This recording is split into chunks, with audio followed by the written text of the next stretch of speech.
Oh my gosh, Trek Geeks is proud to have FanSets as our presenting sponsor. FanSets is the place for amazing pin collectibles with over 500 officially licensed Star Trek pins with new releases every month. Stay tuned for a special discount code that'll be good on your next order over there at fansets.com. Get there, go there now. FanSets, our pins have character.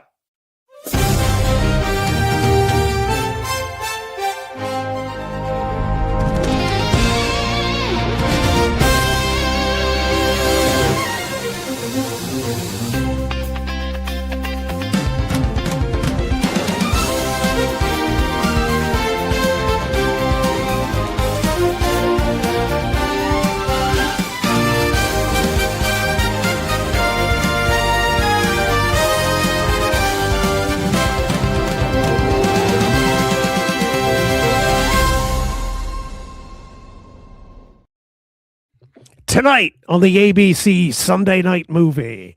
Oh, no, wait, that's the wrong card. What am I reading from?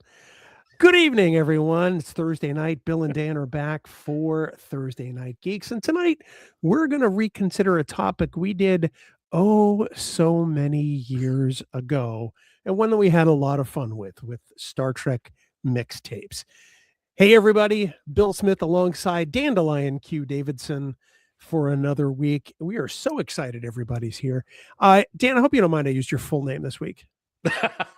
No problem at all, man. Good to see you. Good to see everybody already in the chat. I'm a little under the weather today. You may hear it in my voice. Hopefully I'll be able to keep the energy up because we got some great things to talk about, man. I've been looking forward to this since you brought the idea to me, because when we did, I think it was like 5 years ago at least, that we did this, and we had an absolute blast with it. So yeah, Star Trek Mixtapes, one specific theme for each of us and some episodes that'll go with that to make it one big, great, or two great mixtapes, I guess, side A and side B. Would you like the front side or the back side, Bill? That's not a trick question. You don't have to answer it. I feel like this is a loaded question. And since it is, wait, is it dark out? It is dark out. Yes. It is dark out. I will choose to answer that another time. Maybe in Vegas. You never know. There you go. Let's just say most people don't use actually tapes that have a front and a back side these days, Dan. Not anymore, they don't. Yeah. No. It's usually their Plex server, their Apple TV, or what have you. But that's what makes this episode so fun, because it makes you think back to those nostalgic days when we had Walkmans and 8-track cassette tape things, or whatever the hell they're called. It's just great. I'm looking cassette tapes. Cassette tapes. Thank you. Yes. Do you remember putting together your own, like, you get one of those Maxell, 90-minute tapes, and you fill it with songs in side A. Yeah. And then you fill it with songs in side B, and then writing out that card, that insert card, which is in the industry called a J card, because of the shape it makes when you take it out. Okay. It does. The way it fits into the spine, it looks like it makes a J. So it's called a J card. Yeah. And I just had the worst handwriting for those. So I would try to con friends into writing out my J cards for me who had better handwriting. My wife does that with everything, because I do have better penmanship than her. Really? Yeah. And I've seen your penmanship. It's terrible. When I'm concentrating on writing well, it's not bad. I will say though, I used to record after I'd get the list of what I want. I would wait for them to show up on the radio. That was the biggest pain in the ass because I'd be sitting there ready to hit the record buttons, waiting for the song to start. And then if it did start, then I'm like screaming at the guy to stop talking so I can get my phone, my record, my song on the tape. Oh yeah, the good old days. I remember this vividly, dude. Just to go off on a small tangent. I was trying to get a Michael Jackson song. This was a long time ago. I think it was before Thriller.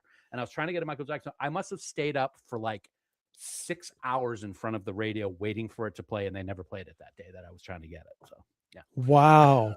When you could have just spent the $2.99 and bought the single of the 45 or whatever it was back exactly. Then. Yeah, probably. Yep. That's fantastic. Let's say hi to some folks tonight, Dan. Sure. Of course, Trek Geek Dan is in the house. Hi, kiddos. Hi, kiddos. It's Thursday, so Jason's here. Jason. Hey, Trek Geek Dan, Trek Geeks family. It's no mention to me. That's fine. Burley's in the house. Salutations and good evening to you. And also good evening to Helen. It's Thursday, Dan. So Helen is here. And a special note for Helen. There's going to be no spoilers tonight.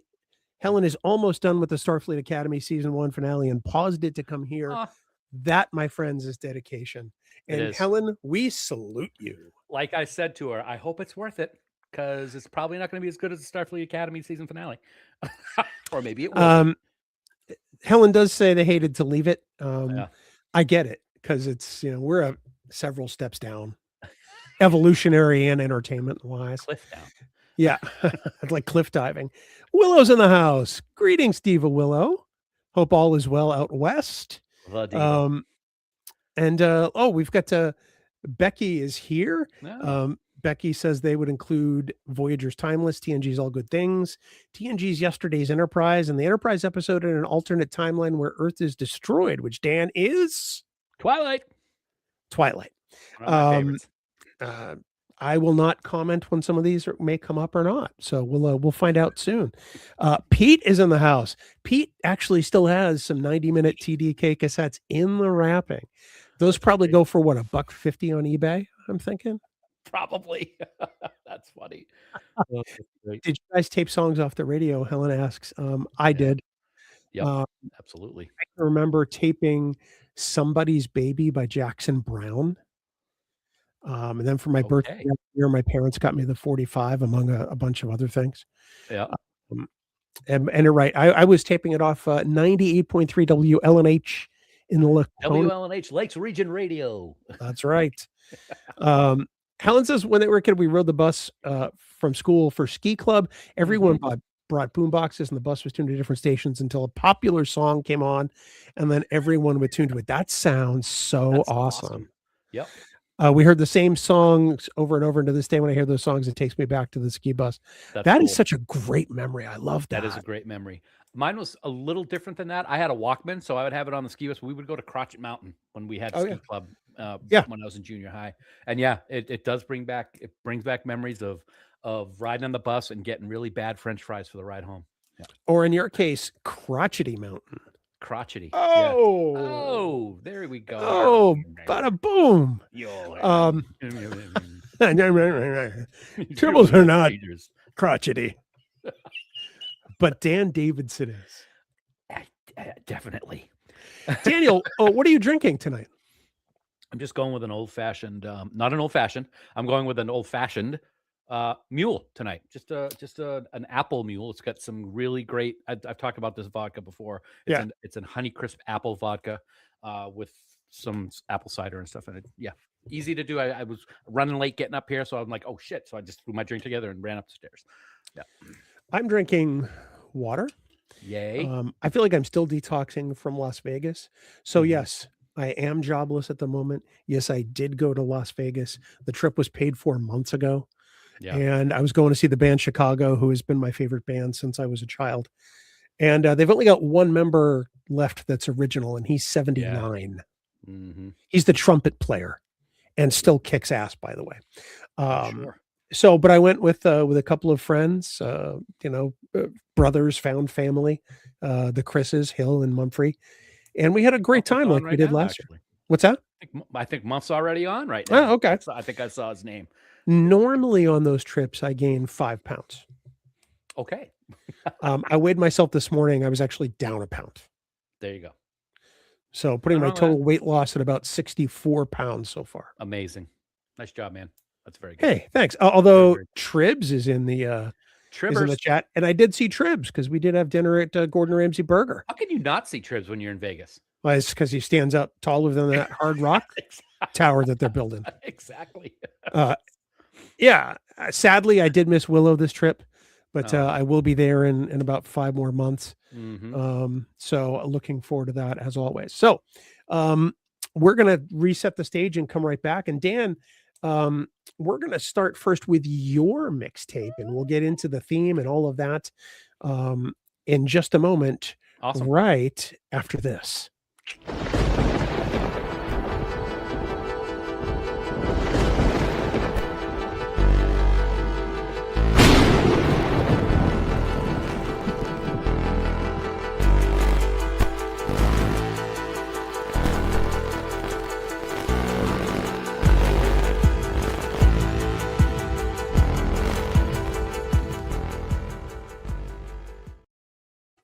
As we continue on Thursday Night Geeks presented by FanSets, Dan, it's time to consider our main topic, which is, of course, Star Trek mixtapes. Now, if I'm correct, I could have this wrong, but I feel like this idea came about during the pandemic or shortly before, where, we've watched just about everything. So how can we rewatch episodes in new ways?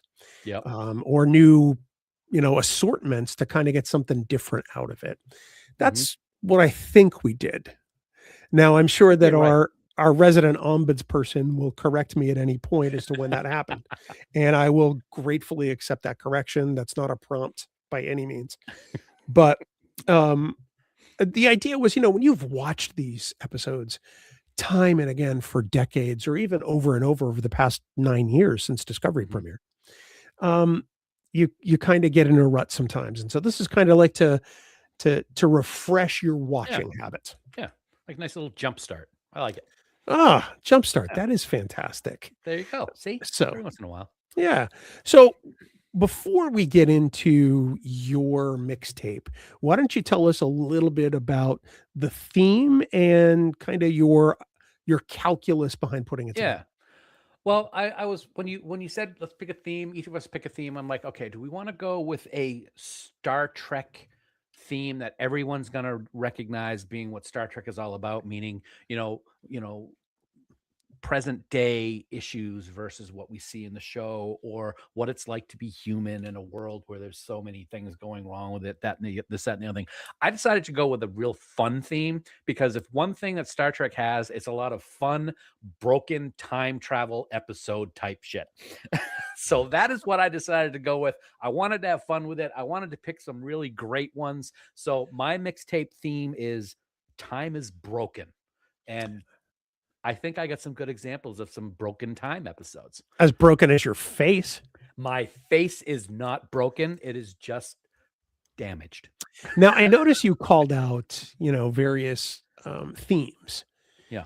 And you called out in that list my theme, and I feel like my theme now sucks. I did not mean to do that, and I apologize. I'm like, well, great. Now I've got a whole list of 10 episodes that are amazing, and Dan thinks my theme sucks.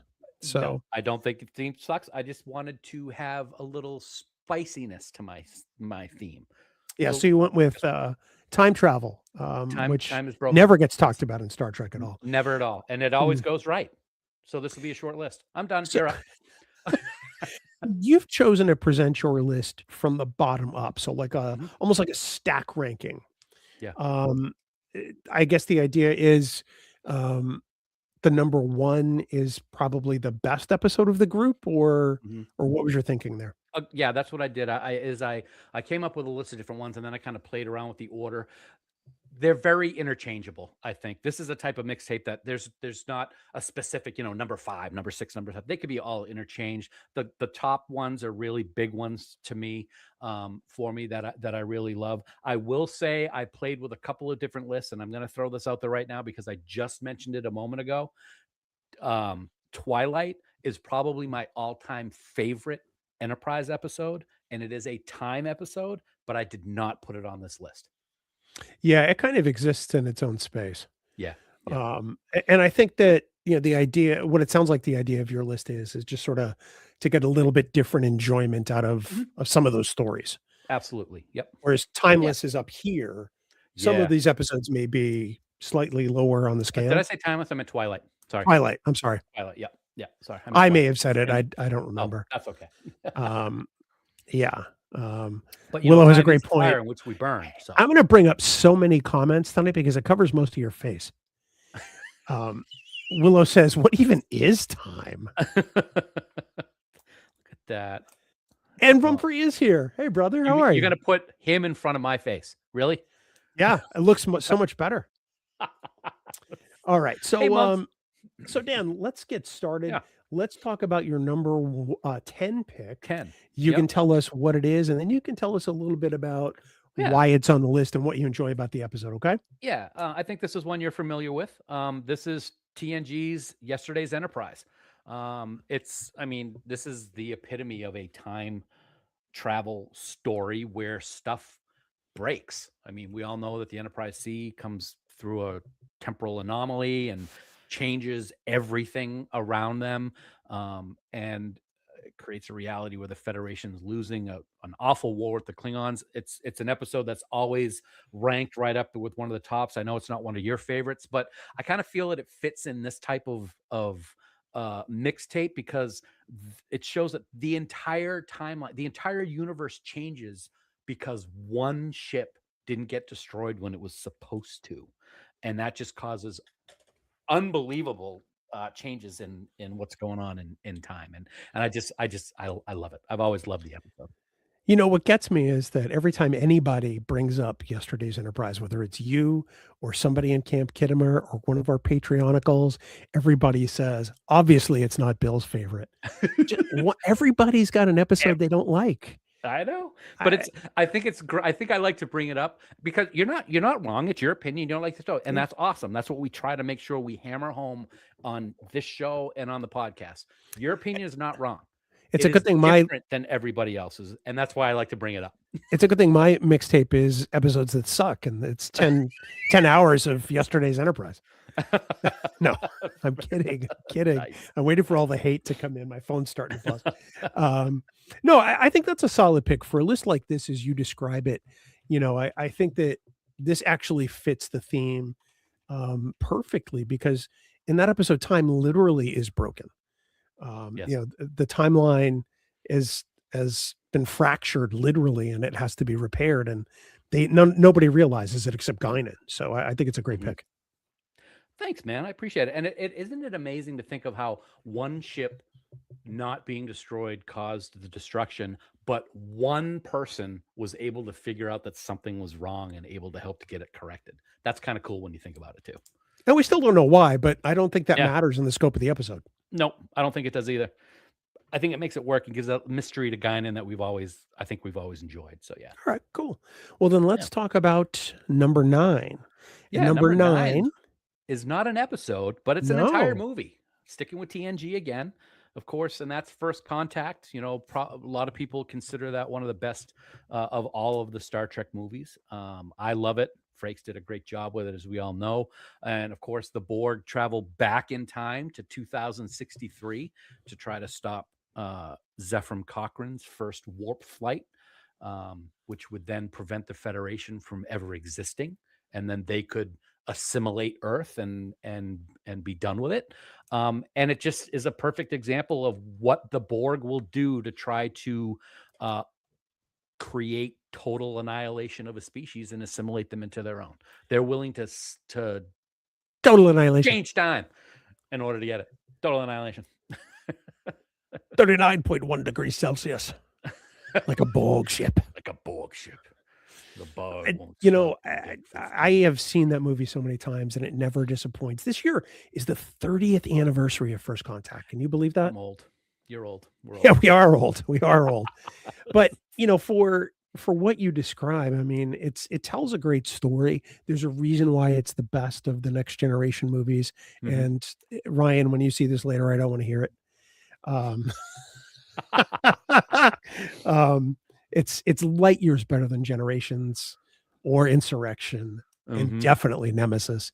Mhm. And it's just it spins a good yarn, Dandelion. It does. Yeah. It really it really does, and it's a movie that has not aged poorly. Right.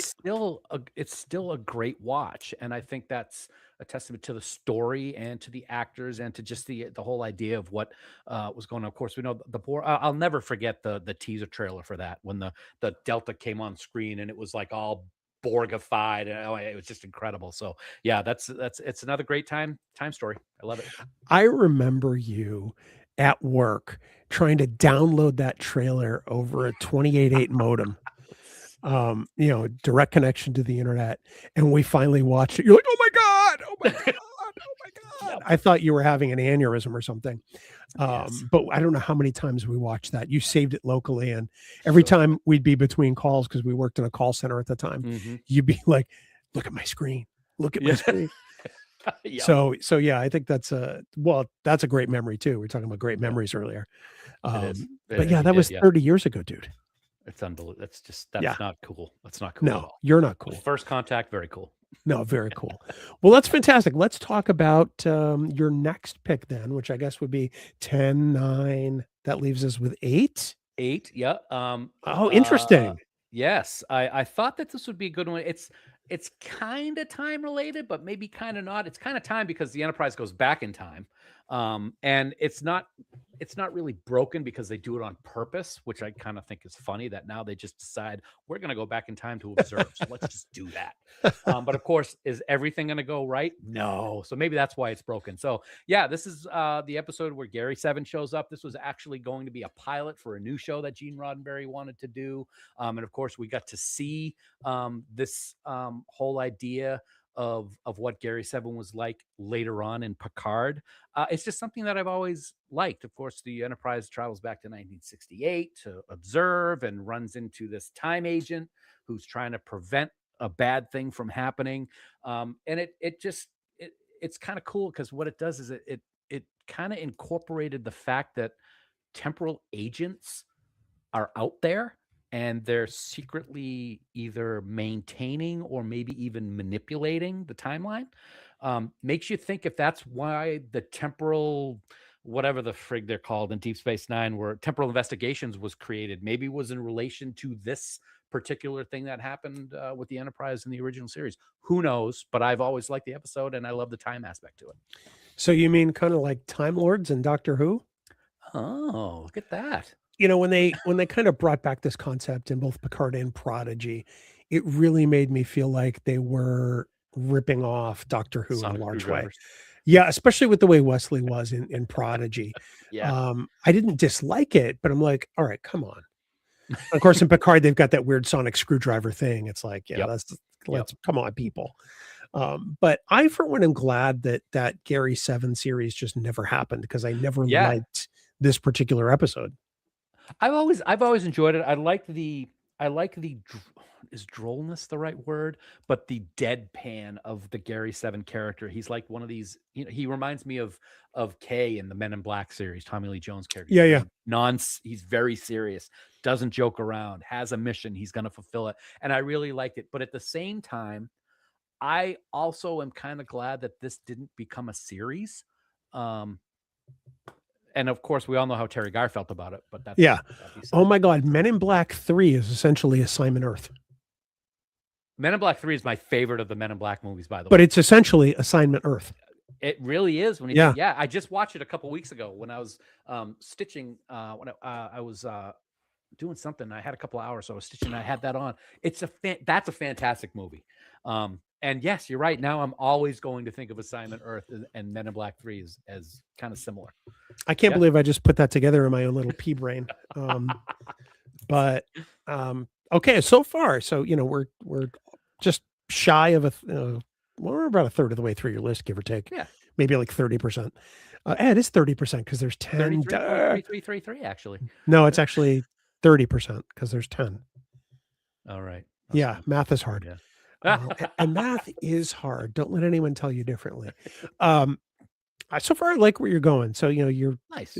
The home stretch of your mixtape is some solid episodes that tell time stories differently. I kind of like where you're at.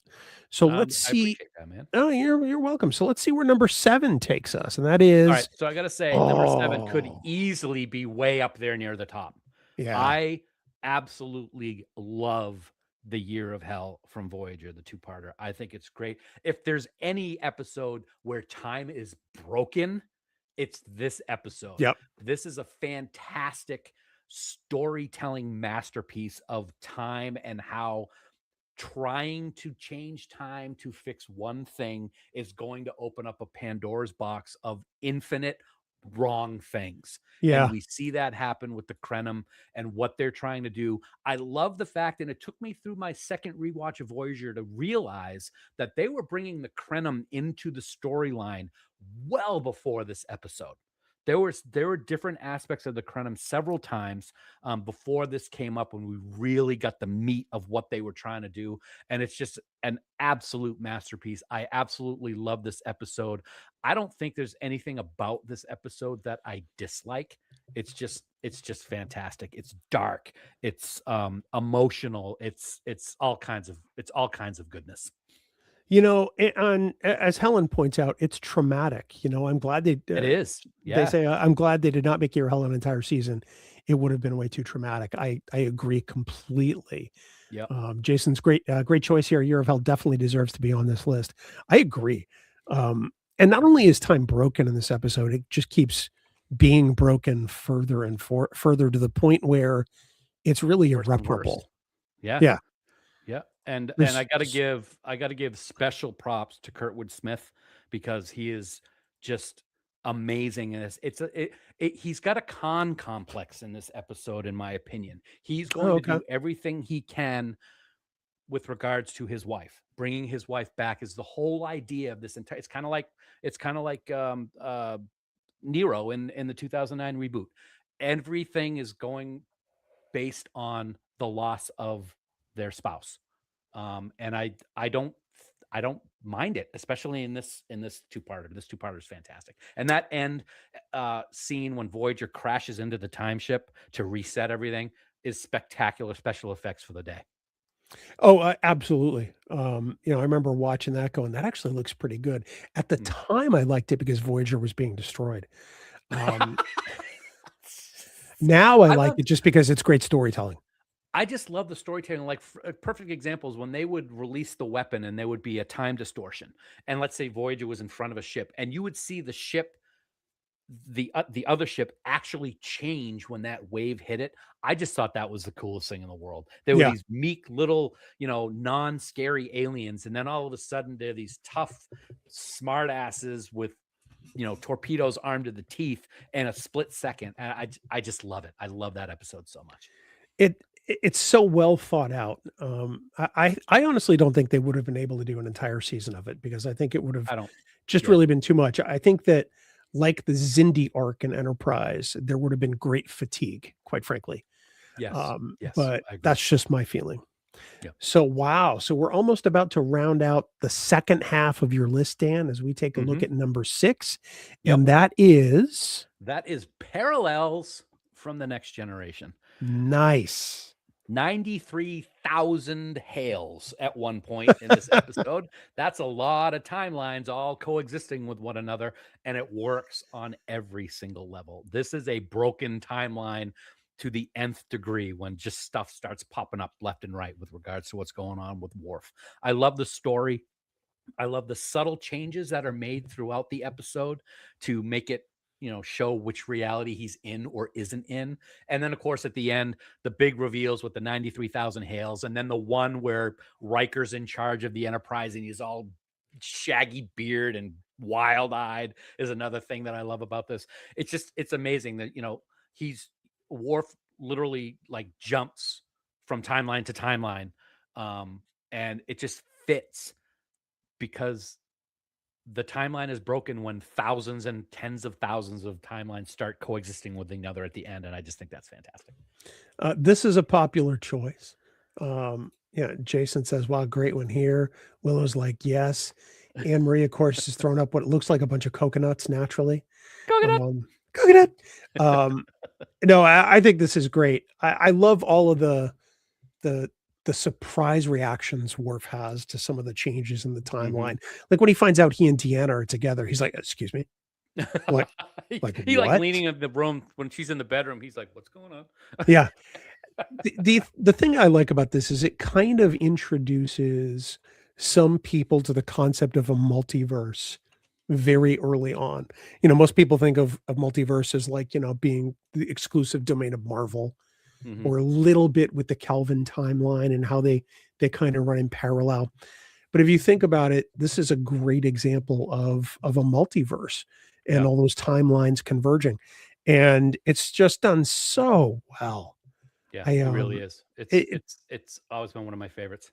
I hope that Dorn got to keep all of those trophies from the Bat'leth competition. What planet was it? Was it Forcus 5 or something like that? Something like that, yeah. It was Forcus 3, I want to say. Forcus 3. We don't normally do planets on Stump the Geek, so I know I'm asking for a lot. Yeah, and Anne-Marie brings up a great point here. And to do all this in the scope of like 40 minutes. Absolutely crazy. That's what's so great about Star Trek, is that they're able to do these stories and it works in a short period of time. Ambitious television for 1993, which is when I believe it for me. 93 or early 94, I'm not sure which. All right, so that's the second half of your list, Dan. We're going to get through the rest of your list, and then we'll do our fan set spot. So let's move through 5 to 1. And next on that list, this was one that probably a lot of people are going to be like, really? E2 squared, I should say. E2, I was. E squared from Enterprise. Just a great episode, a great idea to see how bad your future can look as a result of a temporal accident. I just really loved how this all played out. To T'Pol's. I mean, it's Enterprise. I'm so happy that Enterprise gets the love now that it deserves, because back when it was on, and even for a long time up until the last few years, it really didn't get a lot of the love. Now it's getting love all the time, and this is definitely one of the ones that I bet you a lot of people will put on their list for Time Is Broken. I think it works on so many levels, and makes you really wonder what could have happened had the series continued. They could have addressed this again, possibly. After the whole Xindi issue, but I still think it's fantastic. I completely agree. I think my initial surprise was this episode was on there and not Twilight, quite frankly. As you mentioned, it wouldn't be on the list. That's the only reason why I call it out. I actually had, when I was doing my list before, I had 2 lists, and I decided to go with this one. And I will be honest and say that Twilight was my number 1 choice in my first list. But when I was going through other episodes and looking at the description and stuff, I'm like, you know what? I'm going to put Twilight in a class by itself and not include it in the list. So that's why I decided to do it. Okay. Yeah. Well, let's move on to number 4. This would be number 4. Absolutely. Yes. And that is the finale of Voyager. And it doesn't get destroyed. Sorry, Bill. I know that would made you happy back in the day. Back then, it made me happy. Now it would not. It would make me sad. But this is great. I love the whole older Janeway and the chip on her shoulder, and we get to see the Doctor doing his thing. Barclay's, looks. The makeup on Barclay is one that's just to this day bugs me a little bit. But as old Barclay, but this was a good finale. I love the story. I love the time aspect of it. And I loved how this could be a bad way to look at it, but I loved how Janeway, knowing that screwing around with time can be a problem. After all, she was in Year of Hell. She will do anything it takes in order to save her crew and get her crew home, even if it means effing up all of the past and changing the timeline. And I don't think that's wrong. I actually like the way it works in this episode. No, because if it works correctly, the entire future is changed into what she believes it should have been. I guess it begs the moral question: should she have done it? And who is she to determine what it should be? Right. That's where the moral dilemma comes into play in this episode, which is another reason why I think it works so good. You can be all sis boom ba on what she's doing, but at the same time be like, how come she's the one that gets to make that decision? And but I mean, that's classic Janeway. I mean, it is. Janeway is infamous for making those tough decisions, regardless of what it is. In really the grand tradition of Starfleet, she does what she thinks is the right thing, not just for the people involved, but Yeah. also for the ideals of Mhm. Starfleet. And I think that it's a lot different where if they were more personal motives. Yep. And we So get the doctor finally names himself Bob. Joe, isn't it Joe? Joe. Sorry, Joe. I thought it is Joe. You're right. I see Paris saying it. Yep. I'm a little bummed he doesn't have that name in Starfleet Academy, quite It's frankly. Starfleet Academy. That'd be good. They should work on that in season 2. We'll see what I happens. know. All right, so that was let's Number see. 4. No, 4. Number 3. Number 3. Oh, interesting. Visionary Yeah, I from thought this would be a DS9. nice. I wanted to have at least one good deep cut, and Visionary from DS9 is definitely that. We see O'Brien jumping around into the future every few hours. He's getting exposed to radiation, and every jump, things are getting worse and worse. And eventually, we see the destruction of Deep Space Nine by the Romulans. Just a great episode. But the thing that I've always found interesting about this episode, great time episode, time is broken, and what's going on is O'Brien dies in this episode. So the O'Brien that we know for the rest of the series is not the O'Brien. He's a future or alternate universe O'Brien that stays with us. And I think that is really, really something. You can make yourself go crazy thinking about that one. But it's awesome. I love it. Kind of like the Harry Kim that finishes the series is not the same one that Exactly. starts the series. Same thing. Yep, absolutely. And that happens early on. It does. Well, this is season 1 or season 2? I forget which one it is. But I want to say season 2. I don't know. Yeah. But it's a really a good one. Of course, I love O'Brien. I love what is brought to the character, and it's good. O'Brien must suffer, and boy does he suffer. Oh my gosh. This is probably it's not the worst suffering he goes through, but man, does he ever. Yeah. So Dan, that's going to take us to number 2. Number 2. And that is, it's a twofer. And it's a twofer. You have to have that on this list.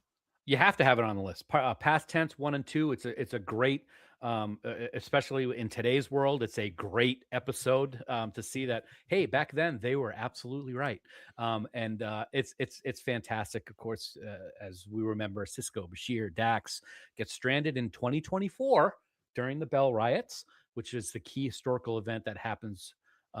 That has to happen in order for the Federation to come into being.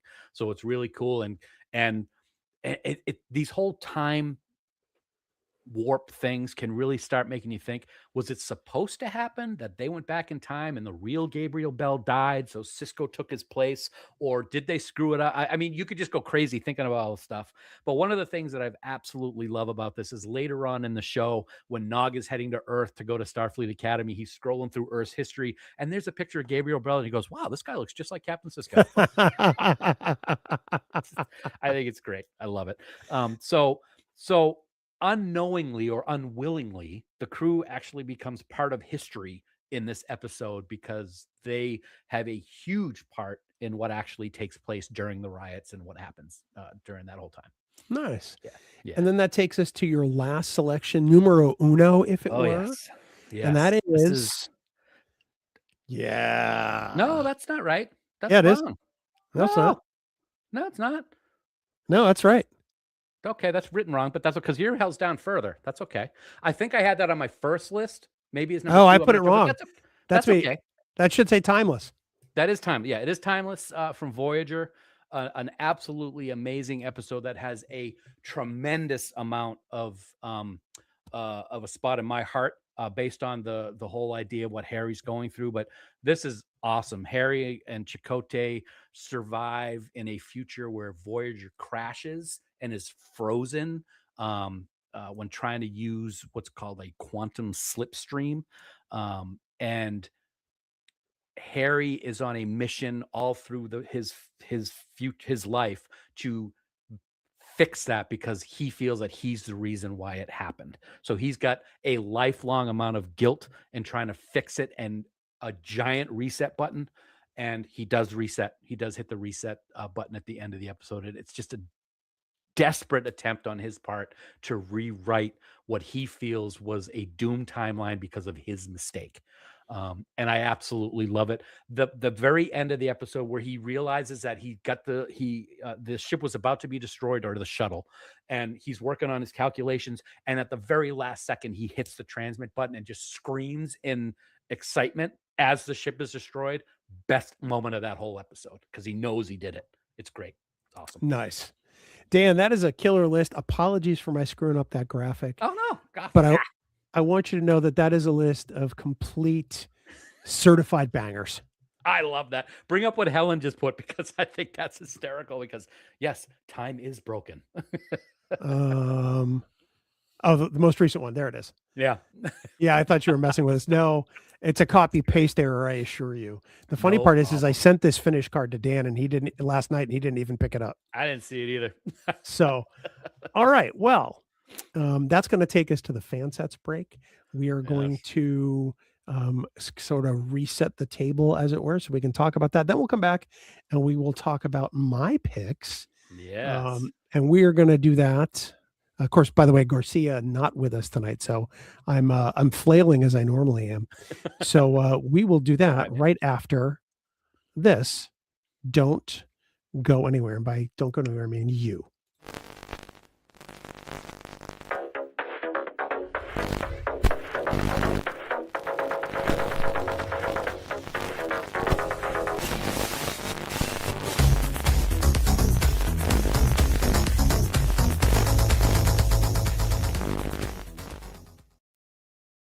Well, Dan, of course, here we are to talk about our Star Trek family at FanSets, the amazing presenting sponsor of Trek Geeks and the entire network, now in their 10th year.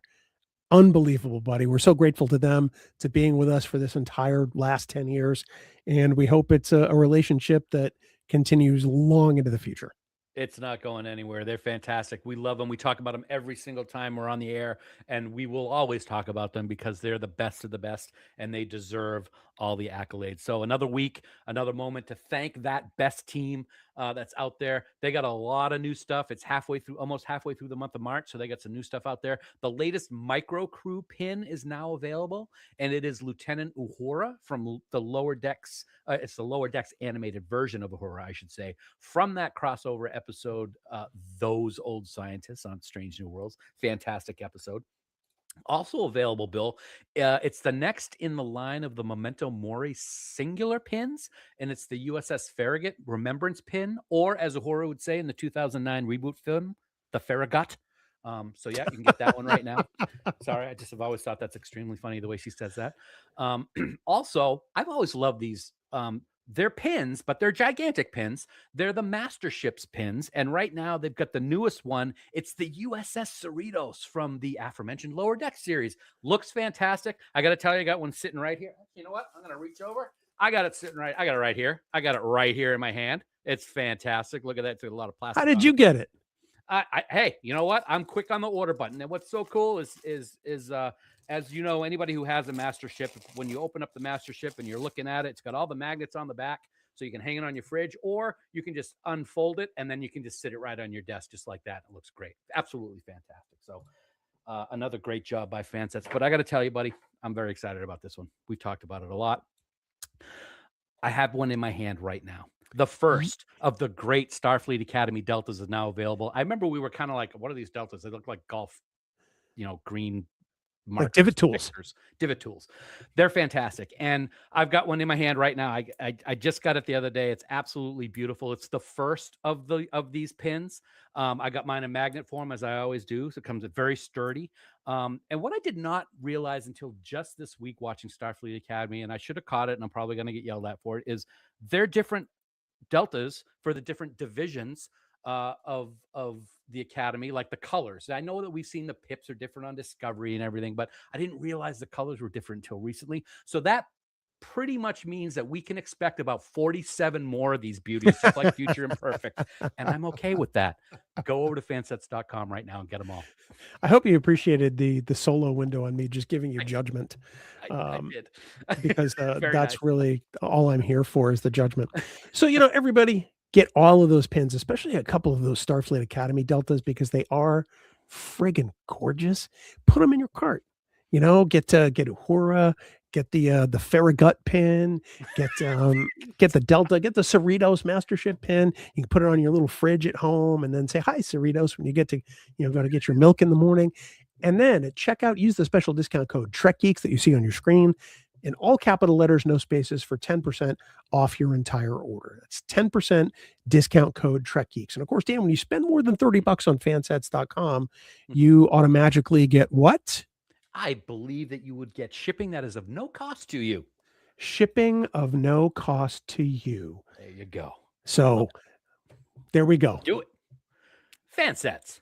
Our pins have character. And we thank our friends at FanSets for being the presenting sponsor of Thursday Night Geeks.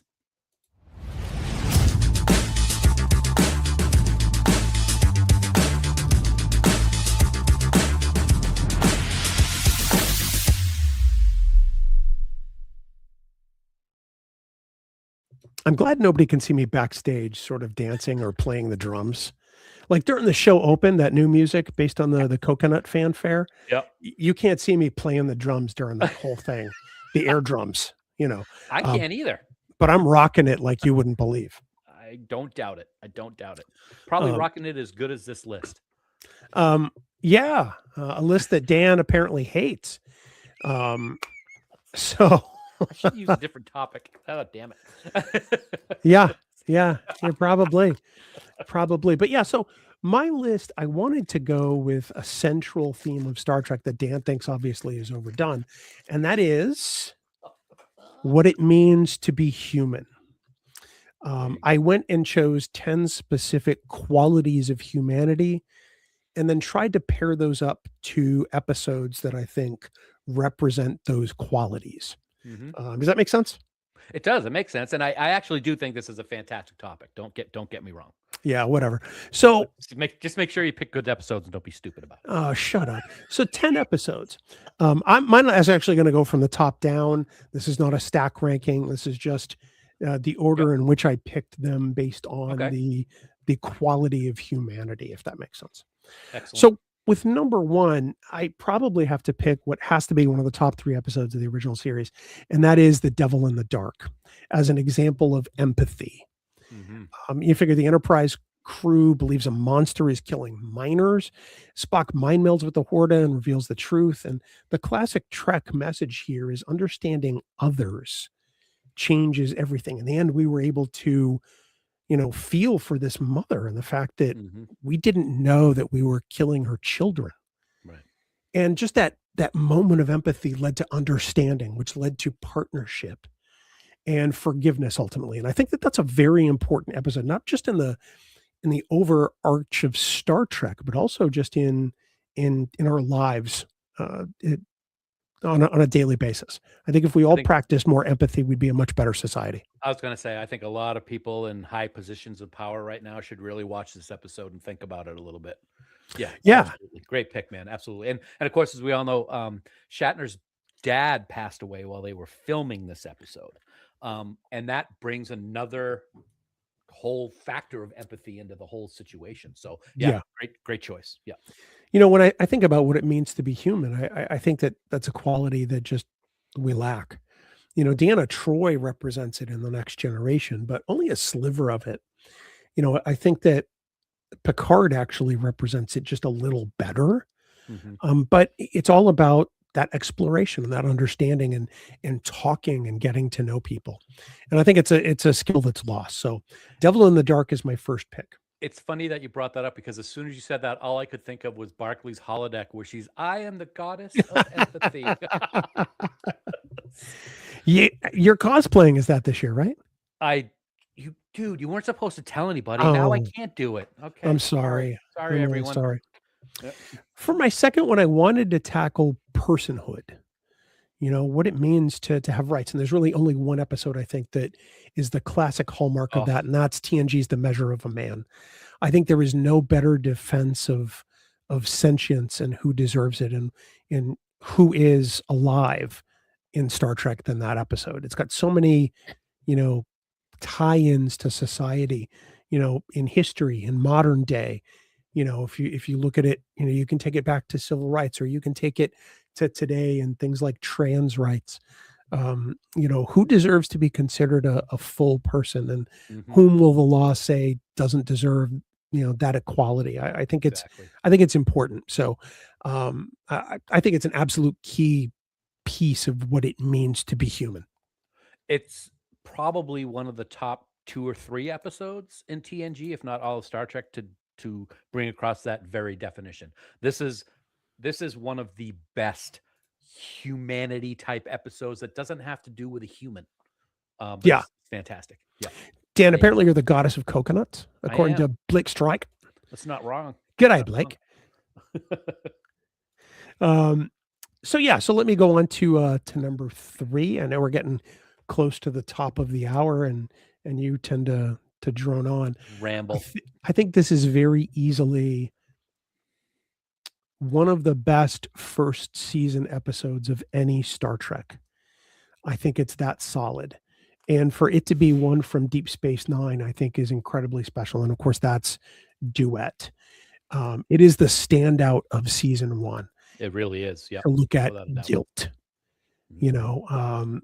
Eamon Maritza, Oh, Guldar Heel, whoever he was, he lived with this phenomenal weight of guilt based on what his people did to the Bajorans. And as a result, to punish himself, he decides to have his likeness changed to look like, the butcher of Galatep, yeah. Guldar Heel. And just the levels of psychosis here, for want of a better phrase, are just so deep. And the fact that this comes up in season 1 of Deep Space Yeah. Nine, I think it is incredible, because it gives you a sense not only of what Deep Space Nine is going to be like for the rest of the show, but also, the topics they're not afraid to broach. You could very easily equate this to a Nazi war criminal, having Exactly. the same kind of reaction. So, Yep.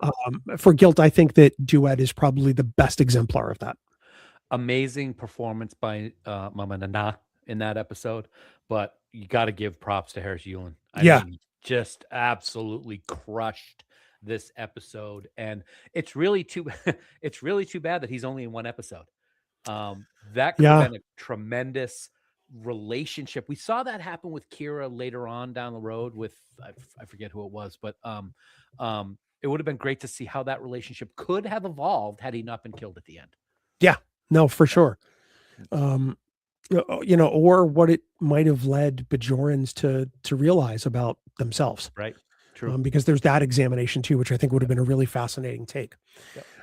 So that takes me to number 4. And I think one of the great qualities of humanity is the fact that we have perspective. We can look back at the things we do and, change our future actions or mindsets or feelings as a result. Now, to the surprise of many, I did not choose a matter of perspective, because I think that's a little too bonk on the head. Mm-hmm. But instead, I selected an episode that I think gives amazing perspective and actually kind of ties into today's Starfleet Academy with Living Witness. Oh, nice. That's kind of a deep cut. Yeah, and I wanted to put some deep cuts on here. I think I've got a couple of Voyager picks I think are deep cuts. But you figure a future society, roughly from around the time where the Doctor is now in Starfleet Academy, by the way, Yep. Misinterprets Voyager's history, and it's the Doctor's job to correct the narrative. Mm-hmm.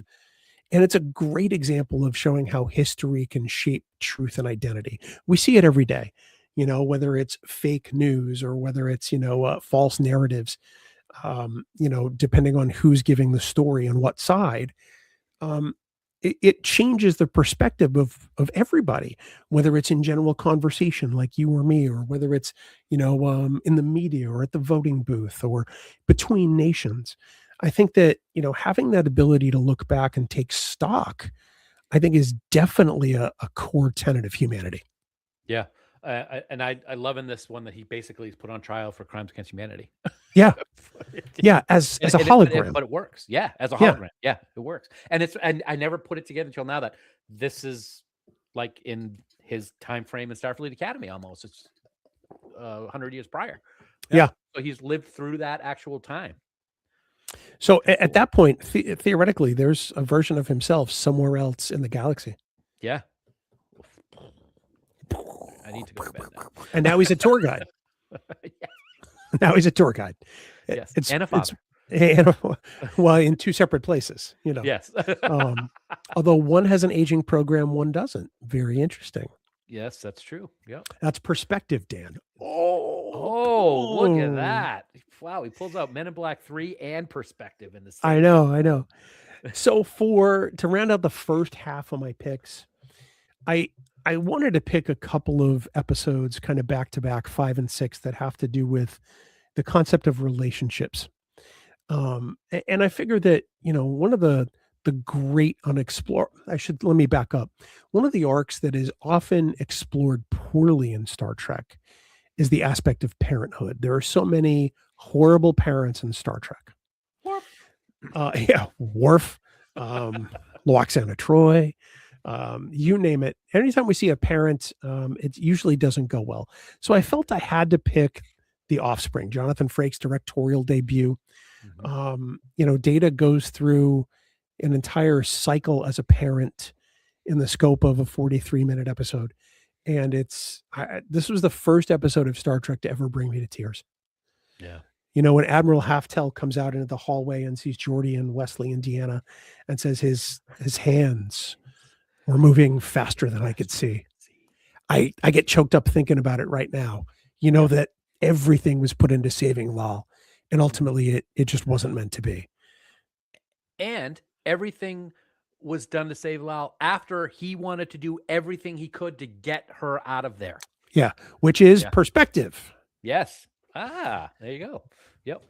But you know what? One of the things that Star Trek is never really highlighted well is parenthood. What it means to be a parent. What it means to have that bond and that relationship, and that really ties into my next pick. And there's no way this episode doesn't make the list. We've called it Star Trek's finest hour. It is The Visitor, and it is the greatest love story Star Trek has. Without a doubt. No, there are no arguments with this one. Sorry. Well, that's good, because I would have to school you. Yes. What Jake sacrifices to bring, to hit the reset button for Benjamin. And the fact that Benjamin remembers it at the end is just gutting. It gets me every single time. I have seen this episode probably more often than other episodes in DS9. And I am devastated every single time. Every time. It does not lessen the gut punch, no matter how many times you've seen it. It really doesn't. So, go ahead.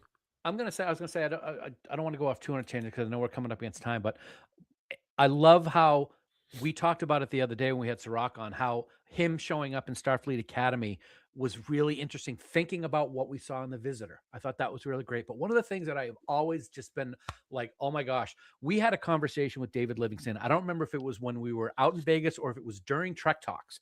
And we talked about the fact that Benjamin remembered everything. And he was like, no, I didn't mean for that to happen. And then when we explained it to him, he totally got it. And that was just like, just incredible that happened with David, who was an amazing director of so many Star Trek episodes. Yeah, definitely. So I think those two episodes have to go hand in hand. I don't believe on this particular list you can really have one without the other, because I think they're a great exploration of parenthood and that kind of love that lasts beyond a lifetime. Mm-hmm. Yep. So for my number 7, I wanted to take a look at humanity a little differently.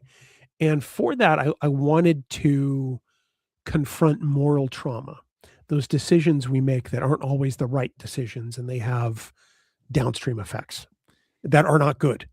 And for that, I chose another Voyager deep cut, which is Latent Image. Another Doctor episode. I think the Doctor does, that character has some really good examinations of humanity. He experiences guilt and emotional breakdown after a medical decision forces him to confront the cost of his choices. Whether you want to call it taking stock, or whether you want to call it, coulda, shoulda, woulda. He has a crisis, as many of us do. We make the wrong decision. We turn left when we should have turned right. In quasi Kirk speak, we make mistakes, and that's part of who we are. But those mistakes come with a cost sometimes, and the Yeah. Doctor experiences that hugely in this episode. I think that this is probably the greatest example of moral trauma, honestly, in the Star Trek universe. Now, Picardo does such a great job, and it's great to see during the course of Voyager how his character evolved from a non-emotional hologram to all of these different experiences that he has, and seeing how his programming reacts to these new things like this trauma is a great example of the good writing of that character. So yeah, that's a great pick. I had forgotten about this. I just pulled up Memory Alpha, and as soon as I saw the picture of the girl, I knew exactly which one you were talking Yeah. about. Yeah, it's if you haven't seen this episode in a while, it is a fantastic episode to sit down and watch. So that's number 7, I believe it is. Mhm. Number 8, one of the things that I think is kind of exists with all living things that have a corporeal form, whether they be animal or whatever, is memory. We have this ability to recall our actions and the actions of others. It's not limited to humans, Mhm. but we probably are the ones who live in it the most, if that makes sense. Whether it's the premiere of Deep Space Nine where Cisco exists, where Jennifer died, or whether it's other examples, we get stuck in these memories and we can't often get out of them. And then you have an example like Next Generation gives us. And although it's an episode I don't think I don't adore, I do think it's key to this conversation, and it's the inner light. Mhm. If Picard gets the memories of an entire society as a human, it's one thing for Data to have them, right? But for Picard to see what these people went through at the end of their civilization and then to carry that forward is an awesome burden. And yes, it's an example taken to the nth degree. Most days I hope to be able to remember what I went into the kitchen for.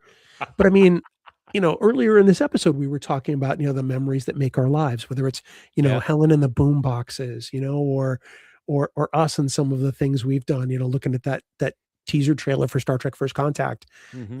in our call center jobs 30 years ago. These are the things that carry us forward, our long-term memory. And as we get older, sometimes those long-term memories are all we have. And that's what all this society had. And that's why I think that this episode is key to Yeah. this particular watch. Yeah, great job. Great choice. I think I've voted this my favorite TNG episode. I know I love it a lot more than you do. I just think there's so many aspects of what we see with Picard and what he deals with that burden of knowing what Kamen went through and what his people went through, um, and living the entire life of this person in 25 minutes and carrying that with him. He didn't forget any of it, which I think is also very important to the development of Picard as a character in later seasons and movies and the Picard TV series. So yeah, great pick. I love that one, man. For real, I agree. For number 9, I wanted to select the idea of fear. And believe it or not, I didn't select a Voyager episode for this because there's one that, You were gonna. is key for this. I think it was a little too on the nose. Instead, I wanted to pick something a little closer to now. So I went back to Enterprise and I selected Terra Prime, Oh, close to the end of the series. But, yeah. this is about humanity confronting its own xenophobia within its own ranks Mhm. and ultimately reinforcing ideals that lead to the formation of the Federation down the road. Right. Are we going to be afraid of the things we don't know, or are we going to go boldly? Are we going to let fear inhibit us? Or are we going to look past that fear? Are we going to look to the stars, or are we going to be terrified of that light? Are we going to go toward it, like Saru would say? So I think that fear is essential to the human condition. Without it, I think we'd make a lot more deadly mistakes. Yeah, it's funny. I hate to. I don't want to bring any political atmosphere into our discussion right now, but I wonder what somebody like Paxton, played great by Peter Weller, by the way. Oh yeah, Which is interesting. Which is great that he shows up as another character in the movies. But I wonder what he would be like and how he would be received by certain political parties today in the United States. he would probably be swept up and put on a pedestal like you would never believe by certain people. Or he'd be feared outright, and Yeah. to an extreme. Yeah, absolutely. Yep. I think that it would be either mass adoration or mass fear and rebellion with Both at the Paxton, same time, depending because on who his you're talking ideas to are also. so Yeah. out there. Mhm. They're 10 times worse than Hitler or Pol Pot or Right. whomever, right? So I think that it would be a much more visceral reaction. Mhm. And then the whole space thing. So that takes me to my last selection on this list, episode number 10. I look at the things that make us great as people, and I don't mean that we're a great people. I just mean as individuals. And if infinite diversity and infinite combinations is the heart of Star Trek, what does that boil down to? To me, it boils down to our identities. Each one of us is unique and fabulous and amazing.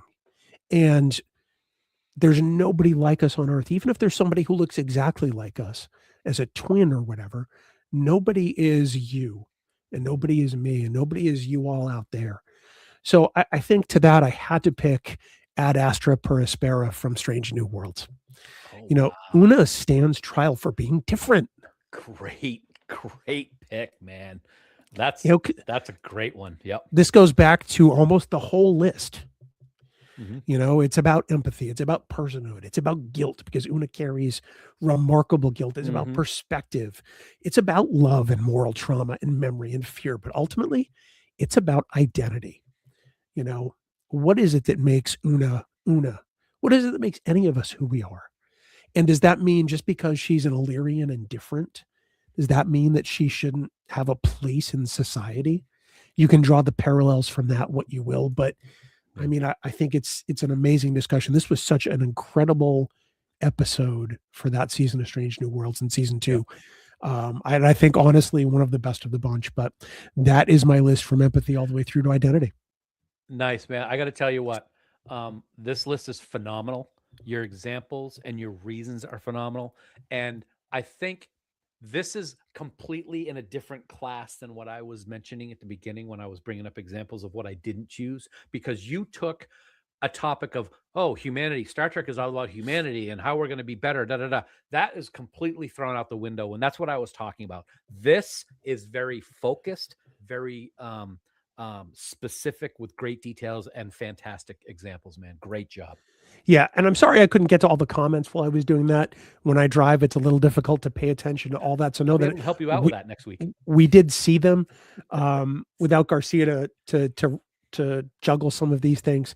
It makes it different to keep the presentation going and the comments. So please know I genuinely appreciate them all. We'll be sure to put these lists out in their J-card form on social and in the episode notes when the audio version releases.